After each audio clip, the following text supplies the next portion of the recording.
Hey YouTube, it's me, guy growing afro on his face. Alright, so actually I want to talk about the easiest hard lesson to learn in fighting games.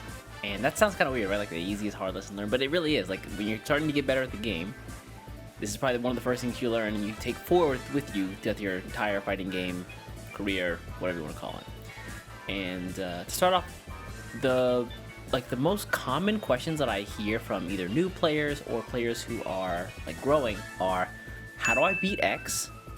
Or how do I deal with X? Some move, some situation, whatever, right? And a lot of the times the like they're expecting a straightforward answer, as if they were playing like a one-player RPG or some other one-player game.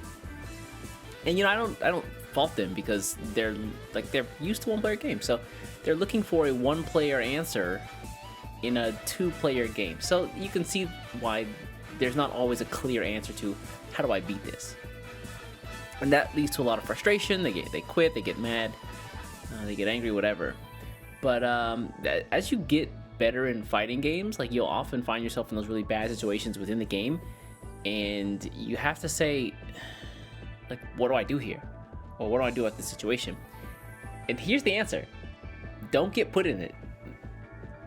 I know that doesn't sound great. Honestly, it seems like a pretty worthless response. Like, it's a gray answer to a black and white question.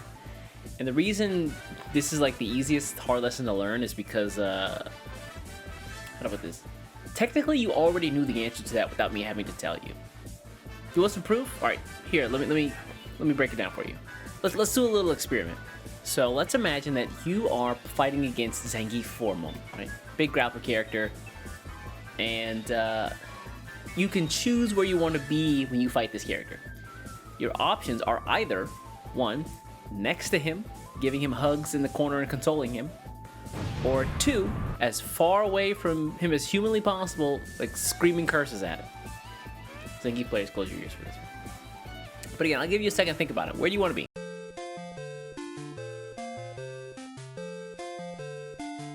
Like, the answer here is really obvious. Like, you don't want to be near him because he's so strong up close, and you know, he's hard to deal with in that situation. Like, Zangief within arm's reach is a problem.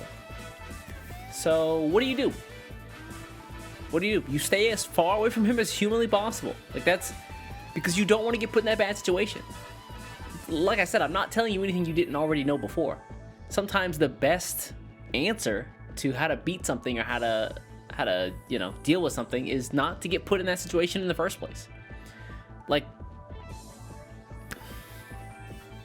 and hold on, like I'm not telling you that you like the answer to every question is don't get put in that situation. Like, actually do your due diligence and your homework, go in the lab and figure out, you know, can I do something about this? Can I do something about the situation with this move or whatever?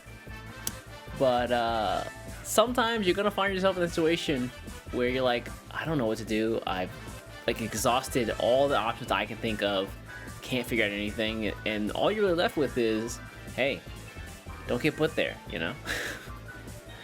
So the next time you find yourself cornered against Gief, or you know, you're blocking Yuri and EX Cherry tackle into Aegis Reflector activation, like, ask yourself, how did I get here, and how can I avoid that in the future?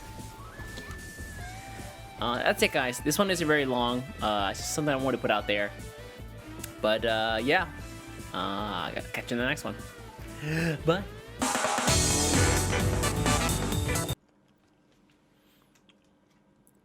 Ooh. Yo, actually, I've been doing this. Been working pretty hard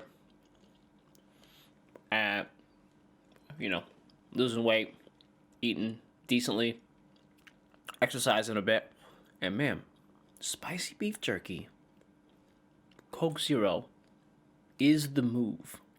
Trust me on that one. Man, it's good.